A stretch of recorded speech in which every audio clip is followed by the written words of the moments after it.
Hello friends, welcome back to the mini video guys and my YouTube channel guys. Today friend we are going to talk about guys how can we enable sunlight mode setting in our Poco phone. Friends, you want to enable your sunlight mode setting in your Poco phone. So how can we enable today? I will show you in this video. So before starting video friend, first of all go and subscribe the channel guys. Click the bell icon, like my video. So first of all guys we will on our phone setting guys. Then guys scroll it. Friends, you can see your this type setting in your Poco phone. So how to enable sunlight mode guys, click on your display setting guys. Hence you can see guys this type of setting. So hence you can see your brightness level. So you can see guys sunlight mode is not here. So then how can we enable?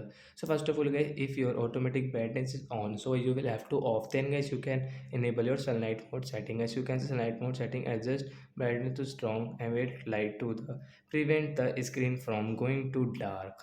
So you can enable your sunlight mode from here in your Poco phone. So that's it guys, thanks for watching the video guys, we will meet on next video, bye friends.